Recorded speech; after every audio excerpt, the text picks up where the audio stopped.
الحمد للہ رب العالمین الصلاۃ والسلام علی سید الانبیاء والمرسلین وعلی آلہ الطیبین الطاہرین واصحابہ الراشدین المہدیین اما بعد فاعوذ باللہ من الشیطان الرجیم بسم اللہ الرحمن الرحیم وَلِلَّهِ الْعِزَّةُ وَلِرَسُولِهِ وَلِلْمُؤْمِنِينَ وَلَكِنَّ الْمُنَافِقِينَ لَا يَعْلَمُونَ صدق اللہ مولانا العظیم ان اللہ وملائکتہ یصلون علی النبی یا ایہا الذین آمنوا صلوا علیہ وسلموا تسلیما الصلاۃ والسلام علیک یا رسول اللہ وعلی آلک واصحابک یا حبیب اللہ الصلاۃ والسلام علیک یا رسول اللہ وعلی آلک واصحابک یا حبیب اللہ۔ زینت مسند صدارت، پاسبان آداب شریعت، گل گلشن ولایت، قرۃ عیون الصلحاء، حضرت قبلہ علامہ ڈاکٹر پیر سید ضیاء الحسنین شاہ صاحب دامت برکاتہم العالیہ، استاذ الحفاظ، استاذ القراء، محسن آل سنت، حضرت علامہ مولانا قاری قربان علی صاحب زیدہ شرفہ، فاضل ذی شان حضرت علامہ مولانا غلام احمد صاحب زیدہ مجدہ، فاضل نوجوان مفتی محمد وقاص صاحب، انتہائی قابل احترام علماء کرام، مہمانان ذی وقار، برادران اسلام، حاضرین و سامعین، اس وقت میں اور آپ ایک ایسی محفل میں بیٹھے ہوئے ہیں جس پر رحمتوں کا نزول ہو رہا ہے۔ جہاں قرآن پڑھا جائے وہاں رحمتیں نازل ہوتی ہیں۔ آج اس محفل کا آغاز تلاوت قرآن پاک سے ہوا، پھر حضور کی نعتیں پڑھی گئیں۔ حضور کی ذات رحمت ہے تو آپ کی بات بھی رحمت ہے۔ جہاں حضور کا ذکر ہوتا ہے وہاں رحمتوں کا نزول ہوتا ہے۔ آج کی یہ محفل زینت الاصفیاء، صوفی باصفا، قرۃ عیون الاولیاء، زینت السادات پیر سید علی حسن شاہ صاحب رحمۃ اللہ تعالی علیہ کا سالانہ عرس پاک ہے، اس سلسلے میں محفل منعقد ہے۔ اللہ تعالیٰ صاحب عرس حضرت قبلہ پیر سید علی حسن شاہ صاحب رحمۃ اللہ تعالی علیہ کے درجات بلند فرمائے، اور جس محبت سے آپ لوگوں نے حاضری دی ہے اللہ تعالیٰ سب کو صاحب عرس کے سلسلہ عالیہ کا فیض، بزرگوں کی توجہات عطا فرمائے۔ وہ لوگ خوش نصیب ہیں جنہیں اللہ والوں کی محبت مل جاتی ہے۔ جیڑا اللہ دے ولیاں دا کردہ سنگ، اس کچ تے وی آ جاندا ہیرے دا رنگ۔ جیڑا اللہ دے ولیاں دا کردہ سنگ، یہ اللہ کی خاص دولت ہے، خاص نعمت ہے۔ اللہ جس پہ کرم کرنا چاہتا ہے اسے اپنے ولیوں کی محبت عطا فرما دیتا ہے۔ ایک ہیں عام نعمتیں جو اللہ دشمنوں کو، کافروں کو بھی دے دیتا ہے، ایک ہیں خاص نعمتیں جو اللہ صرف اپنے پیاروں کو دیتا ہے۔ دنیا کی دولت، اولاد، رزق، مکان، یہ اللہ نے کافروں کو بھی دیے ہوئے ہیں، پر وہ دولت جس نے آخرت میں کام آنا ہے اللہ وہ صرف اپنے پیاروں کو دیتا ہے۔ یہ جو دولت ہے ولیوں کی محبت، آج آپ عرس میں آئے ہیں، حدیث پاک ہے المرء مع من احب، آدمی دنیا میں جس سے محبت کرتا ہے حشر کے دن اسی کے ساتھ ہوگا۔ بڑی مشہور آیت ہے، اکثر آپ نے سنی ہوگی، جس میں 4 انعام یافتہ گروہوں کا ذکر ہے۔ انعم اللہ علیہم من النبیین والصدیقین والشہداء والصالحین، اللہ نے انعام فرمایا نبیوں پر، صدیقوں پر، شہیدوں پر اور ولیوں پر، ان پر اللہ کا انعام ہے۔ آگے فرمایا وَحَسُنَ أُولَٰئِکَ رَفِیقًا، ان کی رفاقت بڑی خوبصورت ہے، ان کی سنگت بڑی اعلیٰ ہے، ان کا ساتھ بڑا پیارا ہے۔ کیا خیال ہے نبیوں کا ساتھ مل جائے کتنا اعلیٰ ساتھ ہے۔ حَسُنَ أُولَٰئِکَ رَفِیقًا، یہاں تک تو اکثر آپ نے آیت سنی ہوگی، پر ذرا آگے قرآن پڑھیں۔ ذَلِکَ الْفَضْلُ مِنَ اللَّهِ، یہ رفاقت، یہ ولیوں کی سنگت ہر کسی کو نہیں ملتی۔ ذَلِکَ الْفَضْلُ مِنَ اللَّهِ، اللہ جس پہ فضل کرتا ہے اسے ولیوں کی محفل عطا فرما دیتا ہے۔ اگر یہ دیکھنا ہو کہ کس پر اللہ کا فضل ہے تو یہ دیکھ لیں کس کے دل میں ولیوں کا پیار ہے۔ ہمارے ہاں لوگ نیا مکان بناتے ہیں تو لکھوا دیتے ہیں ھذا من فضل ربی، کوٹھی بنوائی باہر لکھوا دیا ھذا من فضل ربی، پلازا بنوایا لکھوا دیا ھذا من فضل ربی، یہ میرے رب کا فضل ہے۔ نئی عمارتوں پر یہ آیت میں نے اتنی دفعہ پڑھی ہے، یوں محسوس ہوتا ہے میری قوم یہ سمجھتی ہے روٹیاں مل جائیں، دولت مل جائے تو بس یہی فضل ہے۔ میں یہ نہیں کہتا کہ رزق فضل نہیں، رزق بھی اللہ کا فضل ہے، پر قرآن نے فضل کا لفظ بڑے وسیع معانی میں استعمال کیا ہے۔ قرآن کہتے ہیں اللہ جس پہ فضل کرتا ہے اسے علم عطا کرتا ہے۔ وَعَلَّمَكَ مَا لَمْ تَكُنْ تَعْلَمْ وَكَانَ فَضْلُ اللَّهِ عَلَيْكَ عَظِيمًا۔ اسی طرح قرآن فرما رہے ذَلِكَ الْفَضْلُ مِنَ اللَّهِ، پیچھے رفاقت کا ذکر ہے وَحَسُنَ أُولَٰئِکَ رَفِیقًا، آگے فرمایا ذَلِكَ الْفَضْلُ مِنَ اللَّهِ، اللہ جس پہ فضل کرتا ہے اسے ولیوں کی معیت عطا فرما دیتا ہے، اسے ولیوں کی محبت عطا فرما دیتا ہے۔ آپ خوش نصیب ہیں جو اس وقت عرس پاک کی محفل میں بیٹھے ہوئے۔ آج یہ نہیں دیکھا جائے گا کون آئے ہوئے ہیں، یہ دیکھا جائے گا کس کے دروازے پہ آئے ہوئے ہیں۔ ذات کا کتا ہو بیٹھ ولیوں کے دروازے پہ جائے، اللہ اس کا ذکر قرآن میں کرتا ہے۔ ذات کا کتا ہے بیٹھ ولیوں کے دروازے پہ گیا، قرآن کہتا ہے وَقَلْبُهُمْ بَاسِطٌ ذِرَاعَیْهِ بِالْوَسِیدِ، اصحاب کہف کے دروازے پہ جو بیٹھا۔ اصحاب کہف کون تھے؟ حضرت عیسیٰ کی امت کے ولی تھے۔ اب آپ مجھے بتائیں، یہ مسئلہ عام لوگ جانتے ہیں، حضور سارے نبیوں سے افضل، حضور کی امت ساری امتوں سے افضل، اور حضور کی امت کے اولیاء پہلی امتوں کے ولیوں سے افضل۔ حضرت عیسیٰ کی امت کے جو ولی ہیں نا، ان کے دروازے پہ کوئی بیٹھے تو اس کی قسمت بدل جاتی ہے، اس پہ رنگ چڑھ جاتا ہے، تو جو حضور کی آل کے دروازے پہ آ کے بیٹھ جائے۔ آج تو آپ سید زادے کے دروازے پہ بیٹھے ہیں، ولی بھی ہیں آل رسول بھی ہیں، تو خوش نصیب ہیں وہ لوگ۔ ذالک الفضل من اللہ، جیڑا اللہ دے ولیاں دا کردہ اے سنگ، اس کچھ تے بھی آ جاندہ ہیرے دا رنگ۔ عرس پاک کی محفل صاحب عرس کی روحانی خدمت ہے۔ مجھے نہیں پتا کہ صاحب عرس کو کتنا عرصہ ہو گیا ہے دنیا سے پردہ کیے ہوئے۔ میں ایک عام مسئلہ آپ کو بیان کر رہا ہوں۔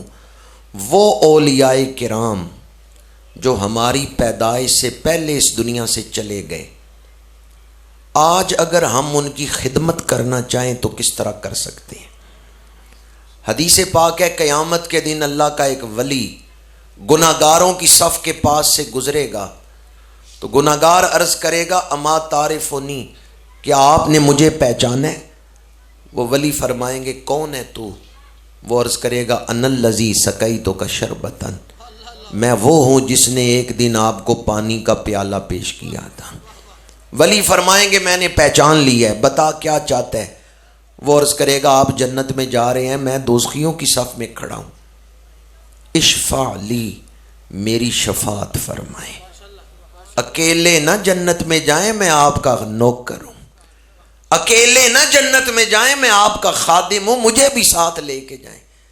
حدیث پاک ہے اللہ کا ولی دعا کرے گا یا اللہ اس دنیا میں میری خدمت کر کے اس بندے نے میرا دل خوش کیا تھا، آج اس کی بخشش فرما کے تو اس کا دل خوش کر دے۔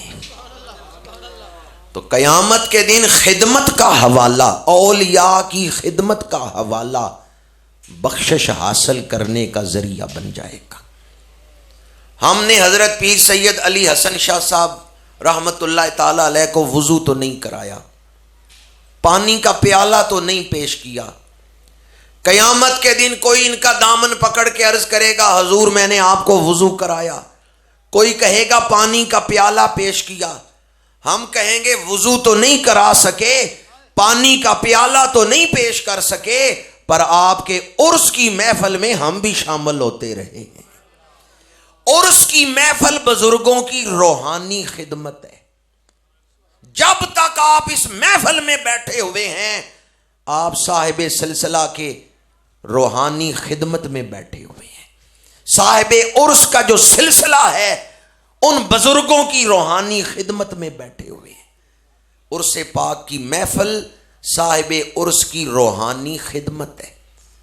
حضرت امام عبد الوہاب شارانی رحمۃ اللہ علیہ مصر کے بہت بڑے عالم گزرے ہیں، وہ فرماتے ہیں میں ایک سال اپنے شیخ حضرت شیخ احمد بدوی رحمۃ اللہ تعالی علیہ کے عرس پہ نہیں جا سکا، چند دنوں بعد میں گیا تو دربار پہ جو مجاور تھا اس نے مجھے کہا شارانی اس دفعہ آپ عرس پہ کیوں نہیں آئے؟ تو میں نے کہا تمہیں کیسے پتا چلا کہ میں عرس پہ نہیں آیا؟ عرس پہ تو رش ہوتا ہے، تو میرا تمہیں کس طرح پتا چلا کہ میں نہیں آیا؟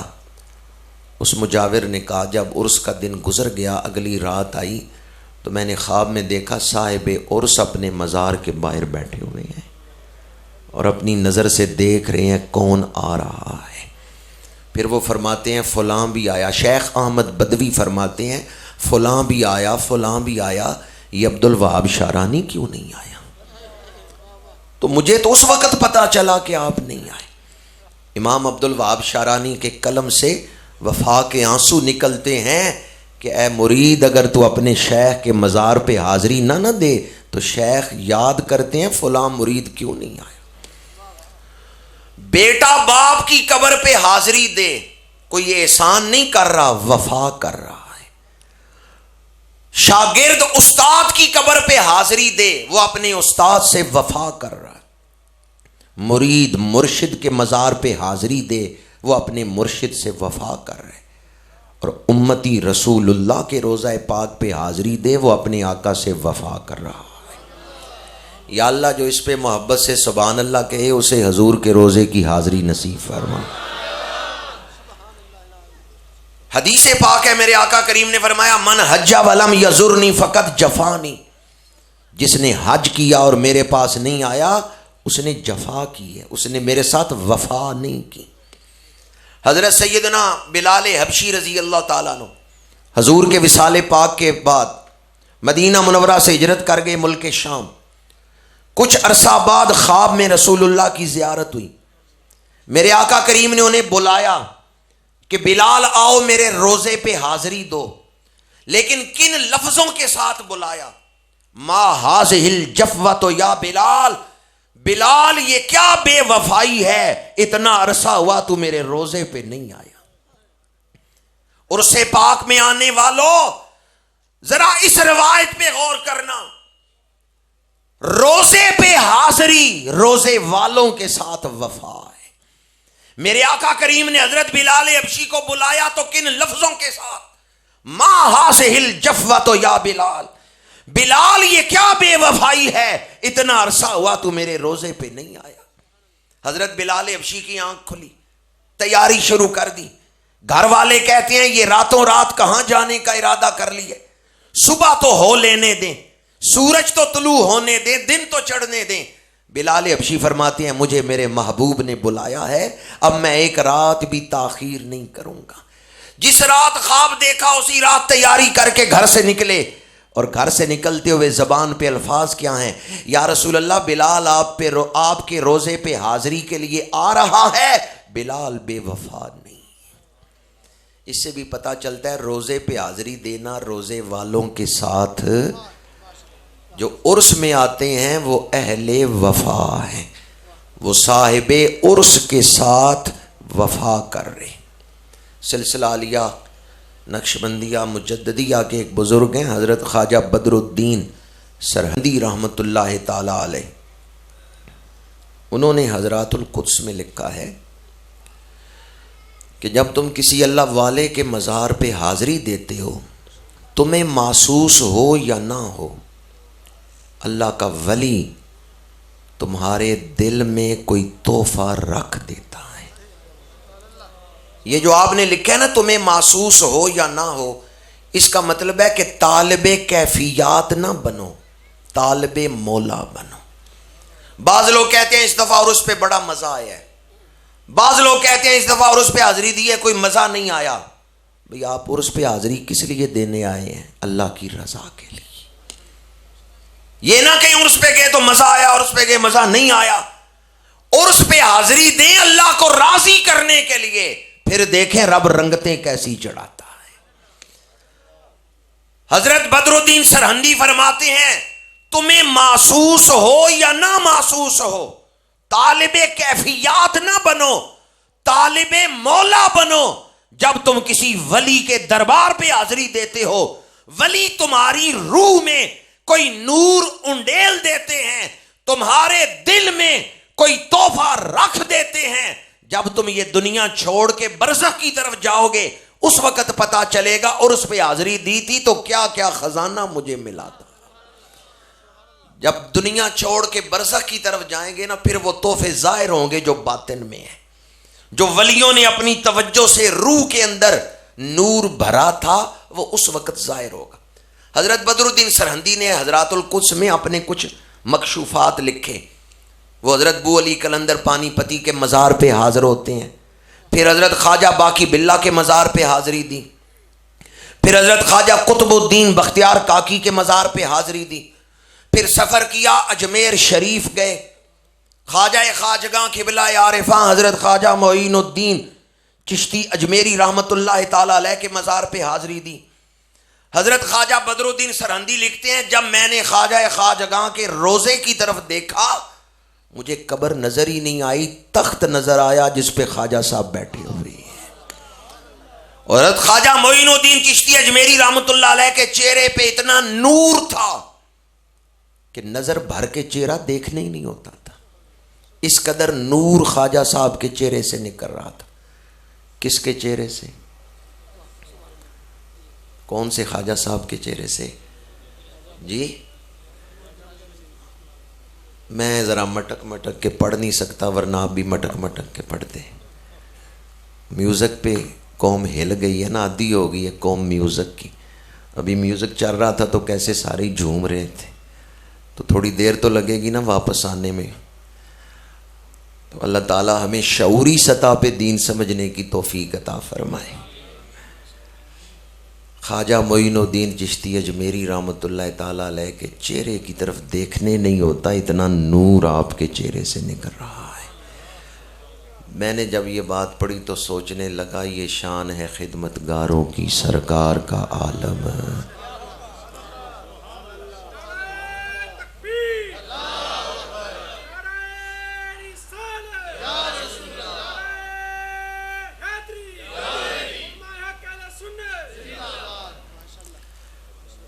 حضرت خواجہ بدر الدین سرہندی فرماتے ہیں جب میں نے سلام عرض کیا حضرت خواجہ معین الدین چشتی اجمیری کی بارگاہ میں، تو آپ نے فرمایا بدر الدین تم فلاں فلاں ولی کے مزار پہ حاضری دے کے آئے ہو، فلاں ولی نے فلاں تحفہ تمہارے دل میں ڈالا ہے، فلاں نے فلاں تحفہ تمہاری روح میں رکھا ہے، اور یہ سارے تحفے میں ہی ہندوستان میں لے کے آیا۔ ہمارے پاس نظر نہیں کہ ہم دیکھ سکیں، یہ محض مٹی کی ڈھیریاں نہیں جو قبریں ہیں، جو روزے ہیں، انہیں محض مٹی کی ڈھیریاں نہ سمجھیں۔ اولیاء اللہ کی قبریں صرف مٹی کی ڈھیریاں ہیں، یہ محض مٹی کی ڈھیریاں نہیں، یہ روحانیت کے ٹھاٹھے مارتے ہوئے سمندر ہے۔ مدینہ منورہ سے فیض آ رہا ہے ان ولیوں کی قبروں میں، اور ان کی قبروں سے علاقے بھر میں فیض تقسیم ہو رہا ہے۔ ہمارے پاس نظر نہیں۔ اب کوئی یہ کہہ سکتا ہے کہ میں حضرات القدس کتاب کو مانتا ہی نہیں، میں خواجہ بدر الدین سرہندی کو مانتا ہی نہیں، یہ کیسے ثابت ہوتا ہے کہ قبروں والے موجود ہوتے ہیں یا قبر والوں کو دیکھا جا سکتا ہے؟ تو میں اس پر آپ کو حدیث سنا رہا ہوں. حدیث آپ سب نے سنی ہوگی، مسلم شریف میں ہے. میرے آقا کریم نے فرمایا مررت علی موسیٰ لیلۃ اسری بی عند الکثیب الاحمر وہو قائم یصلی فی قبرہ. فرمایا شب معراج میرے آقا کریم نے فرمایا جب میں مصر کی سرزمین سے گزرا میں نے دیکھا حضرت موسیٰ اپنی قبر میں کھڑے ہیں اور نماز ادا فرما رہے ہیں. حدیث سے ثابت ہو گیا قبریں محض مٹی کی ڈھیریاں. یہ مسلم شریف میں حدیث، اور قبر کا لفظ حدیث میں ہے مررت علی موسیٰ لیلۃ اسری بی عند الکثیب الاحمر وہو قائم یصلی فی قبرہ فی قبرہ. میرے آقا کریم فرماتے ہیں میں نے دیکھا حضرت موسیٰ اپنی قبر میں کھڑے ہیں اور نماز ادا فرما رہے ہیں. نماز لاشیں پڑھتی ہیں یا زندہ لوگ پڑھتے ہیں؟ عقیدہ مضبوط ہوگا تو آنے والی نسلوں کا ایمان محفوظ رہے گا. کچھ ڈاکو وہ ہیں جو گھروں میں آ کے سامان لوٹتے ہیں، کچھ ڈاکو وہ ہیں جو سینوں سے ایمان لوٹتے ہیں. عرس پاک میں آنے والوں، فتنوں کے اس دور میں اپنے بزرگوں کے ساتھ جڑے رہنا. اگر بزرگوں سے تعلق مضبوط رکھو گے ایمان محفوظ رہے گا. ہمارا عقیدہ قرآن اور حدیث سے ثابت ہے. میرے آقا کریم نے کیا فرمایا؟ میں نے حضرت موسیٰ کو کہاں کھڑے دیکھا ہے؟ قبر میں کھڑے دیکھے. ایک اور بڑی مشہور حدیث پاک ہے، میرے آقا کریم سواری پہ سوار ہیں، دو قبروں کے پاس سے گزرے، سواری اچھلی، فرمایا میری سواری نے ان دو قبروں کے اندر عذاب دیکھا ہے. کہاں عذاب دیکھا ہے؟ قبروں کے اندر. پتا چلتا ہے قبریں صرف مٹی کی ڈھیریاں. یہ عذاب کس نے دیکھا؟ سواری نے. سواری کی نظر اتنی ہے تو سوار کی نظر کتنی ہے؟ مکتبہ دیوبند کے رہنما مولوی اشرف علی تھانوی نے اس حدیث کی شرح میں لکھا ہے سواری کو کشف قبور کیسے ہو گیا. اس سواری نے نمازیں کوئی نہیں پڑھی، اس سواری نے روزے نہیں رکھے، اس سواری نے چلے نہیں کیے. اس سواری کو اتنی نظر کیسے مل گئی کہ اس نے قبر کے اندر عذاب دیکھ لیا ہے؟ صرف ایک نسبت ہے کہ اس کی پشت پہ اللہ کا نبی بیٹھ گیا ہے. یہ نسبت نبوت کا فیض ہے کہ جانور بھی قبر کے اندر عذاب دیکھ رہا ہے. ہمارے علماء کہتے ہیں نبی سواری کی پشت پہ بیٹھے تو سواری کو قبروں کا عذاب نظر آ سکتا ہے، تو نبی جس کے دل میں بیٹھا ہوا ہو، نبی کا پیار جس مومن کے دل میں ہو، اس مومن کی نظر کا عالم کیا ہوگا. کشف قبور اللہ تعالیٰ اپنے خاص بندوں کو عطا فرما دیتا ہے. ولایت کا یہ معیار نہیں ہے، لیکن اللہ کی عنایات میں سے ایک عنایت ہے کہ بعض لوگ قبروں کے اندر جو حالات ہیں وہ دیکھ لیتے ہیں. میرے آقا کریم نے فرمایا میں نے دیکھا حضرت موسیٰ قبر کے اندر کھڑے. بعض لوگ کہتے ہیں ٹھیک ہے قبروں میں تو لوگ موجود ہیں، عالم برزخ میں ہیں، قبر والی جگہ کے ساتھ تعلق ہوتا ہے، برزخ کا دروازہ قبر سے ہی کھلتا ہے، ٹھیک ہے، لیکن یہ اللہ والے قبروں سے دوسری جگہ جا کے مدد نہیں کر سکتے. یہ اپنی قبروں سے دوسری جگہ جا کے مدد نہیں کر سکتے. بعض لوگ یہ سوال کرتے ہیں، اعتراض کرتے ہیں. تو آپ حدیث معراج پڑھیں، حضور 50 نمازیں لے کے آ رہے تھے، 6ویں آسمان پہ حضرت موسیٰ کھڑے ہیں اور مشورہ دیا یا رسول اللہ نمازیں زیادہ کم کروائیں. 9 دفعہ حضور واپس گئے، 45 معاف ہو گئیں، 5 رہ گئیں. حضرت موسیٰ نے یہ مشورہ کہاں دیا ہے؟ 6 آسمان پہ. قبر کہاں ہے؟ مصر میں. آج کے بعد اگر کوئی یہ کہے کہ اہل اللہ اپنے مزارات سے دوسری جگہ جا کے مدد نہیں کر سکتے، تو اس سے پوچھیں کہ یہ 50 نمازیں 5 ہوئی تھیں تو حضرت موسیٰ نے مشورہ کہاں دیا تھا؟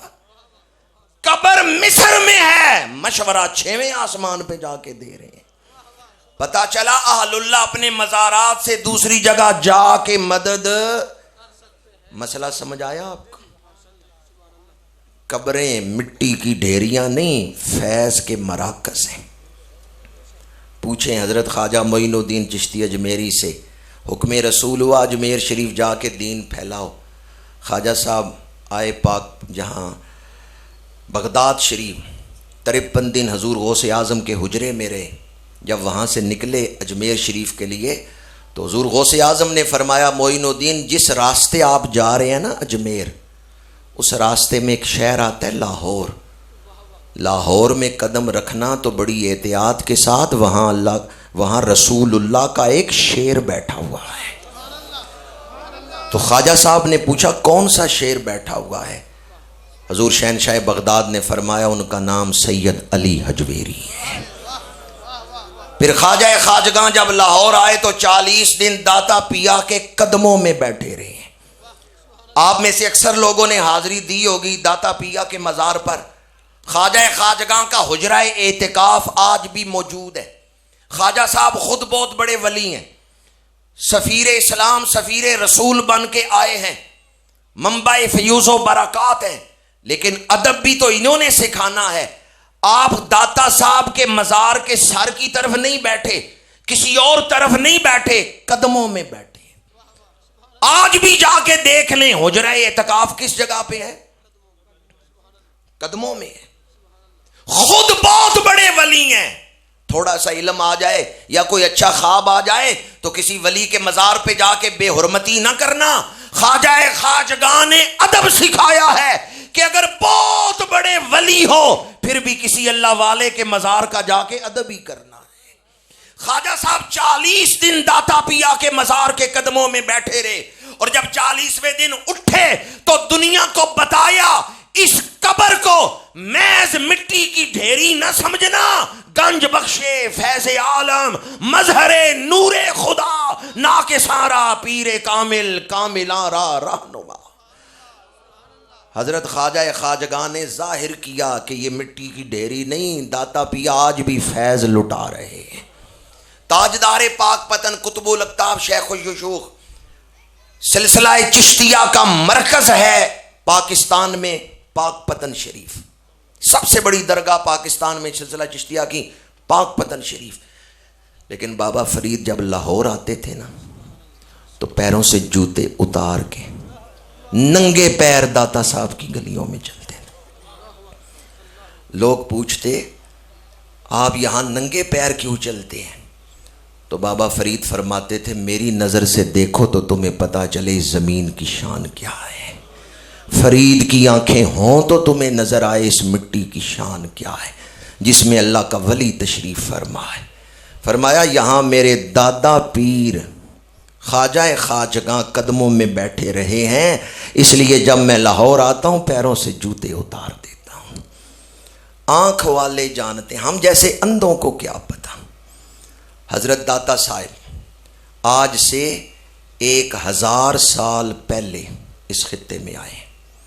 آپ کی کتاب کشف المعجوب 10 صدیاں پہلے لکھی گئی، 978واں عرس تو استفا ہوا ہے۔ 1000 سال پہلے داتا صاحب نے یہ کتاب لکھی ہے کشف المعجوب۔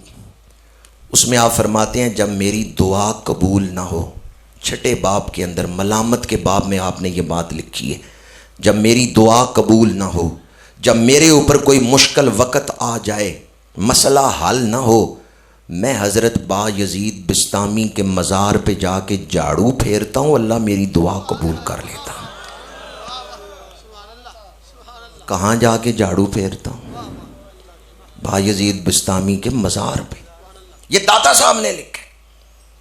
پتا چلا آج سے 1000 سال پہلے یہ عقیدہ مسلمانوں میں موجود تھا کہ ولیوں کے مزار پہ حاضری دو، اللہ دعائیں قبول فرما لیتا ہے۔ کشف المعجوب میں داتا صاحب نے لکھا ہے جب میری دعا قبول نہ ہو، میرے اوپر کوئی مشکل آ جائے، ان کی مشکل ہماری طرح نہیں ہوتی تھی، دنیاوی نہیں، کوئی حجاب آ گیا، سلوک کے راستے میں کوئی رکاوٹ آ گئی، اگلی منزل نہیں نصیب ہو رہی، داتا صاحب فرماتے ہیں میں حضرت با یزید بستامی کے مزار پہ جا کے جھاڑو پھیرتا، دعا کرتا، اللہ میری مشکل کو دور کر دیتا تھا۔ اور اسی کتاب کشف المعجوب میں داتا صاحب نے لکھا ہے آپ کچھ عرصہ شام بھی رہے ہیں، فرماتے ہیں ایک رات میں حضرت بلال حبشی کے مزار پہ گیا، رات میں نے مزار شریف کے پاس ہی گزاری، حضرت بلال حبشی کے روزے کے قریب ہی میں سو گیا۔ اس رات خواب میں مجھے رسول اللہ کی زیارت نصیب ہوئی۔ اب وہ زیارت نہیں بیان کر رہا، صرف نقطہ عرض کر رہا ہوں۔ واہ بلال حبشی، آج بھی کوئی آپ کے پاس حاضری دے، آپ اس کا ہاتھ پکڑ کے حضور کی کچہری میں لے جاتے ہیں۔ داتا صاحب فرماتے ہیں میں حضرت بلال حبشی کے مزار کے قریب سویا ہوں، اس رات مجھے حضور کی زیارت ہو گئی ہے۔ پتہ چلتا ہے بعض مزارات ایسے ہیں وہاں حاضری دو تو حضور کی زیارت نصیب ہو جاتی ہے، حضور کا قرب نصیب ہو جاتا ہے۔ اہل اللہ کے مزارات، ان قبروں کو صرف سر کی آنکھوں سے نہ دیکھیں، ایمان کی آنکھوں سے دیکھیں، عقیدے کی نظر سے ان قبروں کو دیکھیں، صرف مادیت کی نظر سے نہ دیکھیں، دل کی آنکھوں سے دیکھیں، تو پھر آپ کو پتا چلے گا کہ یہ قبریں فیض بانٹ رہی ہیں، یہ قبریں فیض تقسیم کر رہی ہیں۔ مدینہ منورہ میں ایک بزرگ گزرے ہیں، حضرت بابا جی غلام رسول صاحب بلیوں والے۔ ہمارے ملک کے صدر جنرل ضیاء الحق صاحب جاتے نا مدینہ منورہ، تو بابا جی بلیوں والوں کے پاس بیٹھتے تھے۔ بابا جی بلیوں والے بڑے مشہور عاشق رسول تھے، غلام رسول ان کا نام تھا، رہنے والے جلندھر کے تھے۔ 8ویں کا امتحان دیا ہے، اسکول میں پڑھتے ہیں، 8ویں کا امتحان دیا ہے، گرمیوں کی چھٹیاں ہیں۔ ان کے علاقے میں ایک بزرگ تھے سید علیم الدین شاہ صاحب، دوپہر کے وقت جا کے ان کے مزار پہ جھاڑو پھیرتے، وہاں جو پرندے تھے ان کو دانہ ڈال دیتے۔ ایک دن وہیں جھاڑو دے کے سو گئے، لیٹ گئے، خواب میں بابا جی علیم الدین شاہ صاحب تشریف لے آئے۔ انہوں نے فرمایا غلام رسول اتنے دنوں سے تو میرے روزے پہ آ کے جھاڑو دے رہا ہے، مانگ کیا مانگتا ہے، میں تیرے لیے دعا کروں گا، اللہ تجھے عطا کر دے گا، بتا میں تیرے لیے کیا دعا کروں۔ بابا جی غلام رسول کہتے ہیں میں نے کہا حضور میں نے 8ویں کا امتحان دیا ہوا ہے، دعا کرے میں مڈل میں پاس ہو جاؤں، 8ویں میں پاس ہو جاؤں۔ تو سید علیم الدین شاہ صاحب مسکرائے، انہوں نے کہا یہ بھی کوئی دعا کروا رہے 8ویں میں پاس ہو جاؤں، یہ دعا کیوں نہیں کرواتا میں حشر کے امتحان میں پاس ہو جاؤں، میں قیامت کے امتحان میں کوئی دعا کروا، یہ کون سی دعا ہے کہ میں 8ویں میں پاس ہو جاؤں۔ بابا جی غلام رسول کہتے ہیں مجھے سمجھ آ گئی، مجھے مانگنے کی جاچ کوئی نہیں، مجھے مانگنے کا سلیقہ کوئی نہیں۔ میں نے کہا حضور مجھے تو سلیقہ نہیں مانگنے کا، آپ اپنی مرضی سے ہی عطا کر دیں۔ سید علیم الدین شاہ صاحب نے دعا کے لیے ہاتھ اٹھائی، یا اللہ یہ میرے روزے پہ آ کے جھاڑو پھیرتا رہے، اس کو رسول اللہ کے روزے پر نوکر بنا دیں، اس کی ڈیوٹی مدینہ شریف لگ جائے۔ بابا جی غلام رسول کہتے ہیں میں نے دعا سنی، خواب ختم ہو گئی، آنکھ کھلی، گھر آ گیا، میں نے کہا خواب ہی ہے۔ چند دنوں بعد خواب میں رسول اللہ کی زیارت ہو گئی، اور حضور نے فرمایا غلام رسول تیاری کر، ہم نے مدینہ منورہ میں تجھے بلانا ہے۔ بابا جی غلام رسول کہتے ہیں پھر مدینہ شریف میری ڈیوٹی لگ گئی، ساری عمر انہوں نے مدینہ شریف گزاری۔ قدرت اللہ شہاب نے شہاب نامے میں ان کا ذکر کیا ہے، اور یہ ضیاء الحق صاحب کا ذکر بھی اس نے کیا ہے، قدرت اللہ شہاب نے۔ قدرت اللہ شہاب نے شہاب نامے میں بابا جی غلام رسول صاحب کا ذکر کیا۔ وہ فرماتے ہیں میری ڈیوٹی یہاں جو مدینہ شریف لگی ہے نا، میں ایک ولی کے آستانے پہ جھاڑو پھیرتا تھا، وہاں سے فیض نصیب ہوا ہے۔ میں نے اب تک آپ کے سامنے جو بات بیان کی ہے وہ یہی بیان کی ہے کہ عرس کی محفل، صاحب عرس کا فیض حاصل کرنے کے لیے، ان کے ساتھ تعلق اور نسبت کے اظہار کے لیے، محبت کے اظہار کے لیے ان کے روزے پہ حاضری دی جاتی ہے، ایصال ثواب کیا جاتا ہے، اور ان کا ذکر سن کے ان کی طرح زندگی گزارنے کا ارادہ کیا جاتا ہے۔ اور اس کی محفل گوناگو برکتیں رکھتی ہے، اور کوئی یہ نہ سمجھے کہ جو دنیا سے چلے گئے اب ان کی قبریں محض مٹی کی ڈھیریاں ہیں۔ جسم کو موت آتی ہے، روح کو موت نہیں آتی۔ روح جس طرح جسم میں زندہ ہے، جسم سے نکل جائے پھر بھی زندہ ہے۔ جنرل ضیاء الحق صاحب کا ذکر آیا تو مجھے داتا صاحب کے مزار کا واقعہ یاد آیا۔ جنرل ضیاء الحق صاحب داتا صاحب گئے حاضری دینے، جنرل سوار خان صاحب بھی ساتھ تھے، نیا نیا ماشاء اللہ لگا تھا، پرانا مزار تھا داتا صاحب کا، اب تو نئی تعمیر ہو گئی. تو جنرل صاحب جب حاضری دے کے واپس آ رہے تھے نا تو لوگ دوڑ دوڑ کے مل رہے تھے کہ صدر پاکستان ہے، جنرل صاحب ہیں. صدر دروازے کے ساتھ ایک درویش بیٹھا ہوا تھا دیوار کے ساتھ ٹیک لگا کے، وہ نہیں اٹھ کے دوڑا، وہ نہیں ملا. اب دروازے سے جنرل صاحب نے گزرنا تھا، درویش ٹیک لگا کے بیٹھا ہوا ہے. جنرل صاحب بڑے خلیق آدمی تھے، انہوں نے دیکھا یہ درویش یہ فقیر نہیں اٹھ کے آیا، باقی لوگ تو دوڑ دوڑ کے ملنے کے لیے آئے. جنرل صاحب خود اس کے پاس گئے، سلام کیا، مصافحہ کیا. اس درویش نے ایک ہاتھ سے صدر صاحب کا ہاتھ پکڑا، صدر صاحب نے ہاتھ چھوڑایا، اس نے زور سے پکڑا، اس نے کہا صدر صاحب ایک نصیحت سن لے پھر ہاتھ چھوڑ دوں گا. اس نے ایک ہاتھ سے صدر صاحب کا ہاتھ پکڑا، دوسرا ہاتھ داتا صاحب کے گنبد کی طرف کیا اور ایک شعر پڑھا: ہزاروں سلطنتیں بدلیں، ہزاروں بادشاہ بدلے، نہ بدلی ہے نہ بدلے گی حکومت میرے داتا کی. نہ بدلی ہے نہ بدلے گی حکومت میرے داتا کی. اس فقیر نے صحیح کہا یا نہیں؟ ضیاء الحق صاحب بھی گئے، اسحاق صاحب بھی گئے، لغاری صاحب بھی گئے، کتنے صدر آ کے گئے، لیکن داتا کی بادشاہی آج بھی قائم ہے. ہزاروں سلطنتیں بدلی، ہزاروں بادشاہ بدلے، نہ بدلی ہے نہ بدلے گی حکومت میرے داتا کی. اللہ تعالیٰ ہمیں وہ اللہ والے قبروں سے فیض دے رہے ہیں، اللہ ہمیں فیض لینے کے قابل بنا دیں. اللہ ہمیں وہ آداب نصیب فرمائے، ہم اس ادب کے ساتھ حاضری دیں کہ صاحب مزار خوش ہو کے فیض عطا کرے. اعلیٰ حضرت نے فتاوی رضویہ میں لکھا ہے قبریں وہی ہیں جن سے پہلے فیض ہوتا تھا، اب کیوں نہیں فیض ہوتا. اعلیٰ حضرت نے لکھا ہے فتاوی رضویہ میں مزار وہی ہیں، فیض کیوں نہیں ہوتا. اعلیٰ حضرت فرماتے ہیں پہلے جو لوگ حاضری دیتے تھے وہ شریعت کا ادب کر کے آتے تھے، صاحب قبر خوش ہو کے فیض عطا کرتے تھے. اب جو حاضری دیتے ہیں وہ شریعت کا ادب نہیں کرتے، اس لیے صاحب قبر فیض نہیں عطا کرتے. دودھی کے آگے چھاننی کریں کہ اس میں دودھ ڈال دو، دودھی ڈال دے گا؟ چھاننی دودھ کے قابل نہیں، کیونکہ جو ہی دودھ ڈالیں گے چھاننی میں اتنے سوراخ ہیں وہ سارا دودھ نیچے گر جائے گا. اعلیٰ حضرت فرماتے ہیں جو برتن ولیوں کے سامنے کر رہے ہو وہ صاف کر کے کرو نا، گندے برتن میں تو انہوں نے دودھ نہیں نہ ڈالنا. اللہ تعالیٰ ہمیں آداب کے ساتھ عرس پاک کی محفل سے فیض یاب کرے. ایک دفعہ پہلے بھی میں یہاں حاضر ہوا، آج دوسری دفعہ عرس پاک کی محفل میں آیا ہوں، لیکن میں انتظامیہ کو خراج تحسین ہدیہ تبریک پیش کرتا ہوں. اس وقت بھی بڑے خوبصورت انتظامات اور بہت بڑا اجتماع تھا، اور آج بھی اس سے بڑھ کے خوبصورت انتظامات ہیں.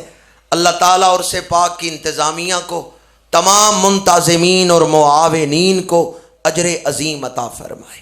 میں نے خطبہ کے دوران قرآن پاک کی جو آیت مبارکہ تلاوت کی ہے، اس میں اللہ کریم نے توحید، رسالت اور ولایت تینوں چیزیں ایک ترتیب کے ساتھ بیان کی ہیں.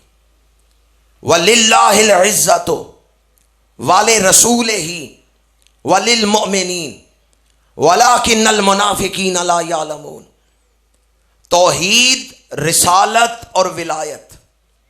بعض لوگ توحید کو بیان کرتے ہیں، رسالت کی بے ادبی کر رہے ہیں. بعض لوگ ولایت کا ذکر کرتے ہیں اور توحید کے آداب کا خیال نہیں رکھتے. اہل سنت و جماعت وہ ہیں جو توحید کو بھی مانتے ہیں اس کے آداب کے ساتھ، رسالت کا بھی ادب کرتے ہیں جس طرح قرآن اور حدیث نے حکم دیا ہے، اور ولایت کو بھی مانتے ہیں جس طرح قرآن ولایت کو منواتا ہے. فرمایا وَلِلَّهِ الْعِزَّةُ، ساری عزتیں اللہ کے لیے ہیں. ساری عزتیں کس کے لیے ہیں؟ اللہ عزتوں کا خالق ہے، اللہ عزتوں کا مالک ہے، اللہ عزتیں عطا کرنے والا ہے. اللہ نے آپ کو زبان دی ہے، زندگی دی ہے، طاقت دی ہے. اللہ آپ کو دو جہانوں کی عزتیں عطا فرمائے. ذرا اللہ کا نام شوق کے ساتھ لیں. وَلِلَّهِ الْعِزَّةُ، ساری عزتیں کس کے لیے ہیں؟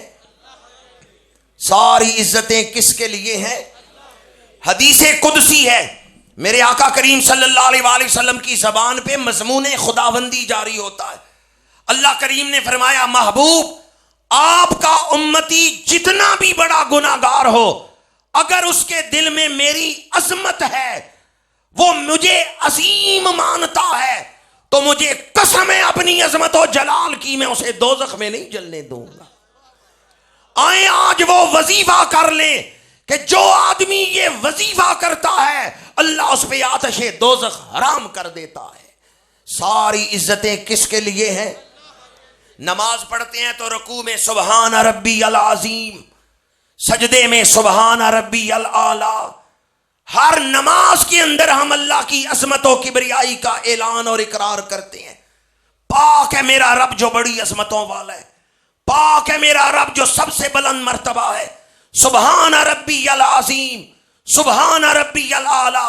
اور اس سے پاک میں بیٹھنے والوں، وہ رب کتنی عظمتوں والا ہے جس کے سامنے میرے آقا بھی سر سجدے میں رکھتے ہیں، جس کے سامنے سارے نبی سر سجدے میں رکھتے ہیں، وہ رب کتنی عظمتوں والا ہے۔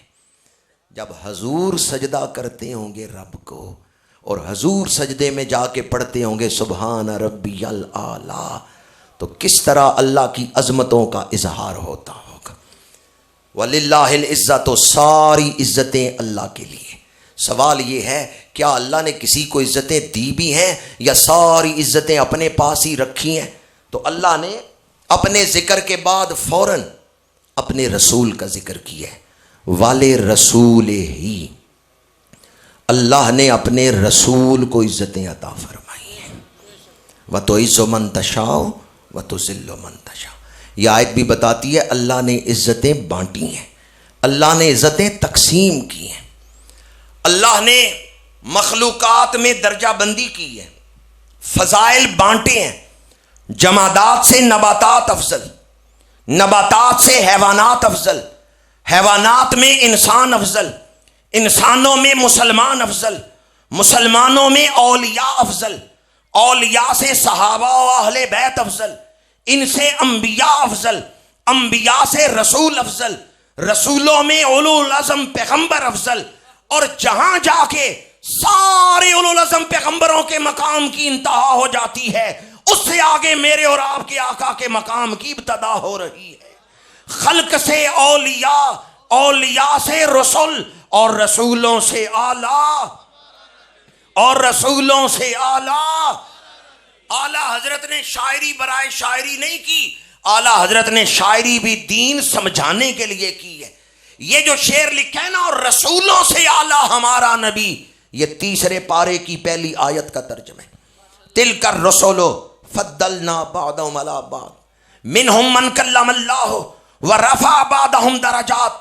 تمام مفسرین نے لکھا ہے رفع بعضهم درجات سے مراد حضور ہیں۔ اللہ نے رسولوں پر حضور کے درجے بلند فرمائے ہیں۔ کن پر حضور کو بلند کیا ہے؟ کن سے حضور کو بلند کیا ہے؟ رسولوں پر حضور کے درجے بلند فرمائے۔ اس لیے اعلیٰ حضرت نے لکھا ہے اور رسولوں سے اعلیٰ، سب سے اولا و اعلیٰ، سب سے بالا و والا۔ میرے آقا کریم انگلی اٹھائیں تو ماہ کا کلیجہ چر جائے، دعا کے لیے ہاتھ اٹھائیں ڈوبا ہوا سورج پلٹ آئے، پتھر کو حکم دیں پانی پہ تیرنے لگ جائے، درخت کو حکم دیں جڑیں نکال کے درخت زمین پہ دوڑتا ہوا آئے، اور حضور کے سامنے آ کے اپنی شاخیں جھکا کے قدم بوسی کرنے لگ جائے۔ حضور ہاتھ مشکیزے میں رکھیں تو پانچوں انگلیوں سے پانی کی نہریں جاری ہو جائیں۔ میرے آقا دشمن کی مٹھی میں کنکریوں سے کلمہ پڑھا لیں تو پھر ہم کیوں نہ کہیں او پتھرانو کلمے پڑھا جان دائے، او گنگیانو کلا کرا جان دائے، او سکیاں کھجوراں اگا جان دائے۔ میرے آقا دا رتبہ خدا جان دائے، میرے آقا دا رتبہ، میرے آقا دا رتبہ۔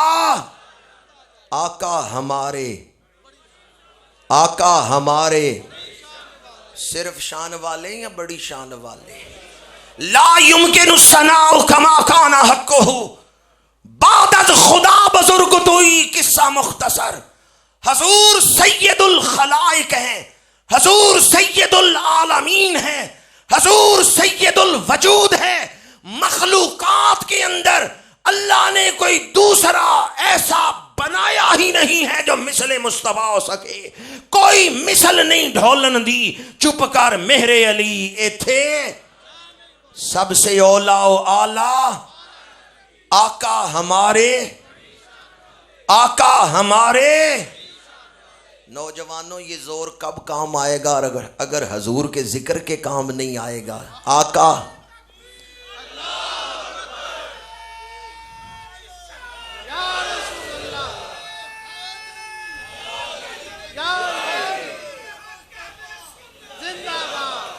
پہلے میں نے ایک آیت مبارکہ سنائی رفع بعضهم درجات. اب ایک حدیث سنا رہا ہوں جامع ترمذی میں. خود میرے آقا کریم نے فرمایا با مناقب النبی انا اکرم الاولین والآخرین ولا فخرا. نہ پہلوں میں کوئی میری مثل ہے نہ پچھلوں میں کوئی میری مثل ہے. فرمایا انا اولو من یحرک ہلک الجنت فیفتح اللہ لی فیدخلنیہا ومن معی ولا فخرا. فرمایا قیامت کے دن کسی نبی کی جرت نہیں ہوگی جنت کا دروازہ کھلوا سکے. سب سے پہلے میں جنت کے دروازے پہ دستک دوں گا. یفتح اللہ لی, اللہ جنت کا دروازہ کھولے گا تو میرے لیے کھولے گا. اب میرے بعد جو جو جنت میں جائے گا میرا صدقہ ہی جنت میں جائے گا. زمین و زمان تمہارے لیے, چنین و چنا تمہارے لیے, بنے دو جہاں بدن میں ہے جاں دہن میں زباں, ہم آئے یہاں اٹھیں بھی وہاں. یہ جامع ترمذی کی حدیث ہے. یفتح اللہ لی, اللہ جنت کا دروازہ میرے لیے کھولے گا. اب میرے بعد جو جو جنت میں جائے گا میرا صدقہ ہی جنت میں جائے گا. یا اللہ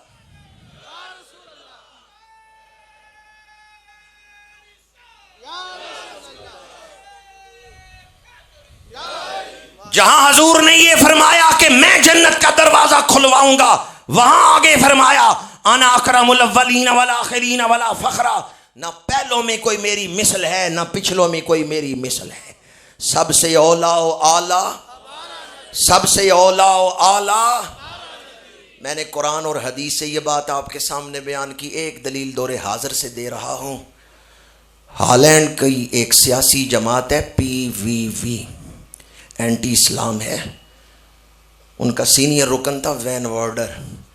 اسلام کے خلاف ریسرچ کر رہا تھا, اسلام کے خلاف کتابیں پڑھ رہا تھا. اسلام کے خلاف ریسرچ کرتے ہوئے اس نے اسلام قبول کر لیا. نام رکھا محمد حمزہ.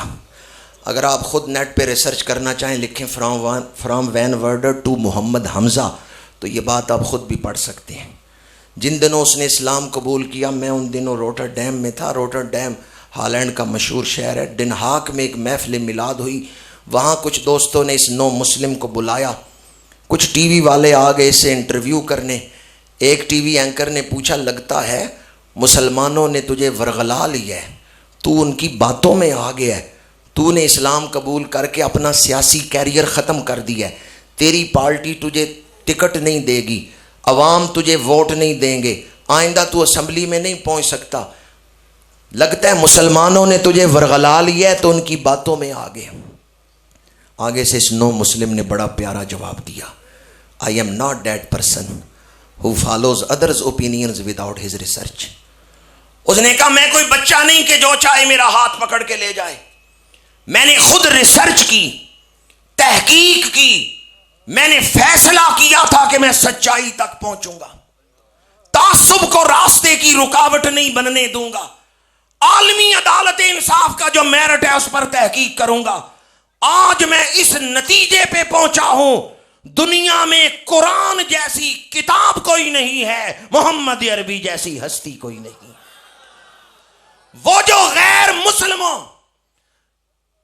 مسلموں کے گھر پیدا ہوا ہے وہ یہ کہہ رہا ہے پروان چڑھا غیر مسلموں کے معاشرے میں, پر جب اس نے قرآن اور حدیث کو پڑھا وہ کہتا ہے جو تعصب سے ہٹ کے تحقیق کرے گا وہ اس نتیجے پہ پہنچے گا دنیا میں قرآن جیسی کتاب کوئی نہیں اور محمد عربی جیسی ہستی کوئی نہیں. سب سے اولا و اعلیٰ. امریکہ سے کتاب شائع ہوئی ہے The 100, اب اس کا اردو میں بھی ترجمہ ہو چکا ہے. Hard publishing company new York نے شائع کی دا 100، 100 مؤثر انسان، لکھنے والا مائیکل ایچ ہارٹ، لیکن سب سے پہلے نمبر پر اس نے میرے اور آپ کے آقا کریم کا ذکر کیا ہے، اور وہ کہتا ہے محمد عربی جیسی ہستی نہیں دنیا میں آئی۔ جرمنی کا ایک شہر ہے نیورنبرگ، المدینہ مسجد، میں وہاں ختم نبوت کانفرنس میں شامل ہوا۔ میرے میزبان دوستوں نے بتایا کہ یہ مسجد کی جگہ جو ہے پہلے یہاں شراب خانہ تھا، نائٹ کلب تھا، اس کا مالک غیر مسلم تھا۔ جس دن اس نے کلمہ پڑھا 4 کروڑ روپے کی جگہ اس نے مسلمانوں کو دے دی ہے، مسجد بنا دی ہے۔ وہ نو مسلم ابھی زندہ ہے، اس کا ٹیلی فون نمبر بھی میرے پاس ہے، کوئی خود اس سے بات کرنا چاہے مجھ سے ٹیلی فون نمبر لے کے خود بات کر سکتے ہیں۔ اور اگر جرمنی میں آپ کا کوئی عزیز رہتا ہے، ایڈریس میں علی اعلان بتا رہا ہوں، نیورنبرگ شہر ہے، المدینہ مسجد ہے، محمد عبد الرحمن اس نو مسلم کا نام ہے۔ میں نے اس سے پوچھا تیرے کلمہ پڑھنے کا سبب کیا بنا ہے؟ ماں باپ بہن بھائی معاشرہ سب غیر مسلم ہے، اور تو نے کلمہ پڑھا 4 کروڑ روپے کی جگہ مسجد کو دے دی، دل میں یہ انقلاب کیسے آیا؟ اس نو مسلم نے ایک طویل واقعہ سنایا، لیکن آخری بات اس نے یہ کی، کہتا ہے مجھے جاگتے ہوئے رسول اللہ کی زیارت نصیب ہوئی۔ یا اللہ جو محبت سے سبحان اللہ کے اسے حضور کا دیدار عطا فرما، جے تو مل پویں تا میں لکھ دیاں، جے تو نہ ملیں تا میں ککھ دیاں، پر دل وچ اڈیکاں رکھ دیاں، کدی لے نمانی دی سار میں۔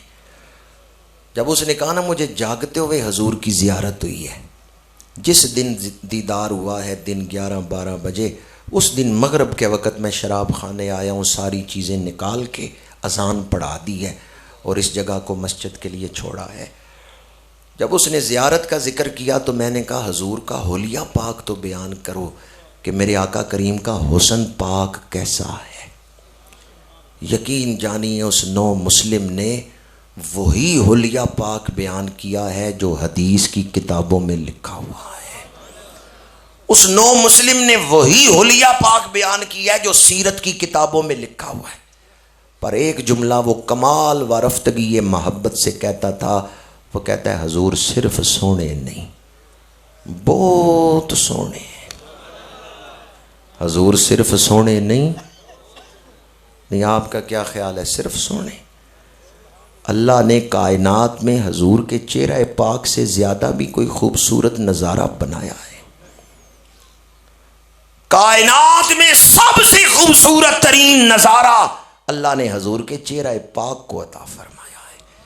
حضور سے زیادہ خوبصورت کوئی شے نہیں بنائی۔ ایک وظیفہ بھی عرض کر رہا ہوں، اگر دعائیں مانگ مانگ کے تھک گئے ہو نا اور دعا قبول نہیں ہوتی تو دعا میں حضور کے چہرہ پاک کا واسطہ دیا کریں، یا اللہ اپنے محبوب کے رخ انور کا واسطہ میری دعا قبول کر لیں۔ پتہ ہے یہ کون سا چہرہ ہے کہ نماز میں چہرہ اٹھ جائے تو رب قبلہ بدل دیتا ہے۔ قد نرا تقلب وجہک فی السماء فلنولینک قبلۃ ترضاھا۔ بیان تو رب نے یہ کرنا تھا کہ محبوب بیت اللہ کو قبلہ بنا لے، پہلے منظر کشی کیوں کی ہے؟ قد نرا تقلب وجہک فی السماء، اس لیے کہ قیامت تک جب بھی کوئی قرآن پڑھے گا میرے محبوب کی ادا کو سوچتا رہے گا۔ وہ کیسا منظر تھا جب حضور نے چہرہ اٹھایا تو رب نے چہرہ اٹھانے کا ذکر قرآن میں کیا، کیسا خوبصورت منظر ہوگا۔ اس لیے دعائیں قبول نہ ہوتی ہوں تو حضور کے چہرہ پاک کا واسطہ دے کے دعا کریں، اللہ دعا کو قبول فرما لیتا ہے۔ اس نو مسلم نے کہا حضور صرف سونے نہیں، صرف نوجوانوں سے کہوں گا آپ بھی یہ لفظ پڑھ دیں، حضور صرف سونے نہیں۔ عبداللہ بن رواحہ رضی اللہ تعالیٰ عنہ شاعر دربار رسالت حضور کی بارگاہ میں کھڑے ہو کے نعت پڑھ رہے ہیں، عرض کرتے ہیں یا رسول اللہ اگر آپ کوئی معجزہ نہ لے کے آتے، آپ کا چہرہ ہی بتا رہے آپ اللہ کے نبی بن کے آئے ہیں۔ دیکھنے والے تو کہا کرتے ہیں اللہ اللہ، یاد آتا ہے خدا دیکھ کے صورت دے۔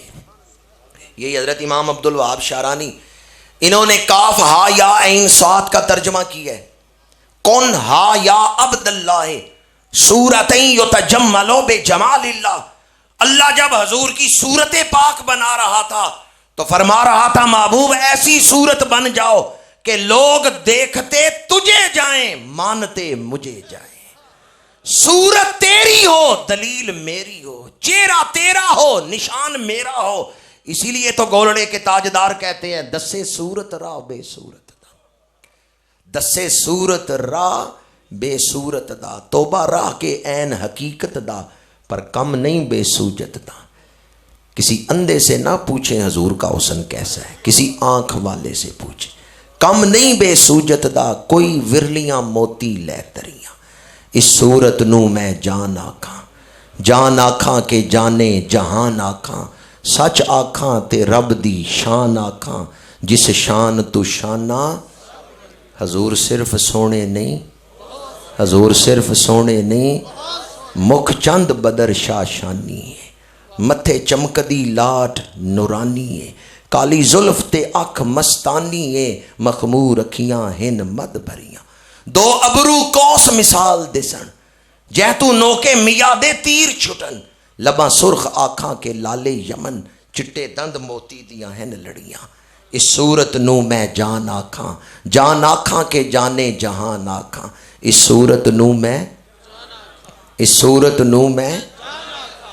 ایک بھرے مجمع نے کہا ہے جان آکھاں، پر اس طرح نہیں کہہ سکے جس طرح اکیلے خواجہ غلام فرید نے کہا ہے، مینڈا عشق بھی تو، مینڈا یار بھی تو، مینڈا دین بھی تو، ایمان بھی تو، مینڈا جسم بھی تو، مینڈی روح بھی تو، مینڈا قلب بھی تو، جند جان بھی تو، مینڈا قبلہ کعبہ مسجد تے حرم، مینڈا مصحف تے قرآن بھی تو، مینڈا دھرم بھی تو، مینڈا بھرم بھی تو، مینڈی شرم بھی تو، مینڈی آن بھی تو، مینڈا حج نمازاں فرض فریضے سوم صلاۃ آزان بھی تو، مینڈا ذکر بھی تو، مینڈا فکر بھی تو، مینڈا ذوق بھی تو، وجدان بھی تو، کل نبیاں دا سلطان بھی تو، نالے عرشاں دا مہمان بھی تو، جے یار فرید قبول کرے سرور بھی تو، سلطان بھی تو، میں مکدی گل مکا دیواں، مینڈا دین بھی تو، مینڈا دین بھی تو، میرے تو آپ ہی سب کچھ ہے رحمت عالم، میں جی رہا ہوں زمانے میں آپ ہی کے لیے، اس صورت نو میں، اس صورت نو میں۔ پنجابی میں ہم کہتے ہیں مرنا تیونج بھی ہے کیوں نہ شریکاں دے سرے چڑھ کے مرو، پر میں کہتا ہوں مرنا تیونج بھی ہے کیوں نہ حبیباں دے قدمی لگ کے مرو۔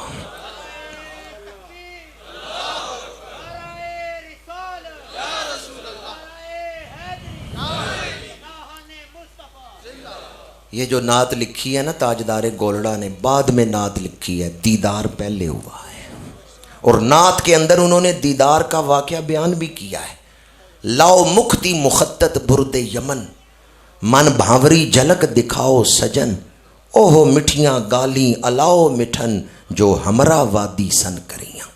ہمرا وادی میں تاجدار گولڑا کو زیارت ہوئی، تو جب اس زیارت کے واقعہ کو یاد کرتے ہیں تو لکھتے ہیں اج سکھ متران دی ودھیری ہے، کیوں دلڑی اداس گنیری ہے، لو لو وچ شوق چنگیری ہے، اج نینا لائیاں، اج نینا لائیاں، درگاہوں پہ جھاڑو دینے والوں نے سمجھایا ہے، یار کے غم میں رونے والی آنکھ بڑا سرمایہ ہے، اج نینا لائیاں کیوں جھڑیاں، یار کے غم میں رونے والی آنکھ بڑا سرمایہ ہے، اج نینا لائیاں۔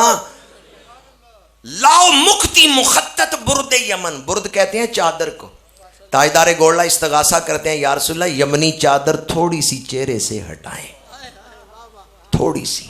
لاؤ مکھتی مخطط برد یمن، من بھاوری جھلک دکھاؤ سجن، جھلک مانگی ہے اس لیے میں نے کہا تھوڑی سی چادر ہٹائیں، جھلک، من بھاوری جھلک دکھاؤ سجن، اوہ مٹھیاں گالی الاؤ مٹھن، جو ہمرا وادی سن کریاں۔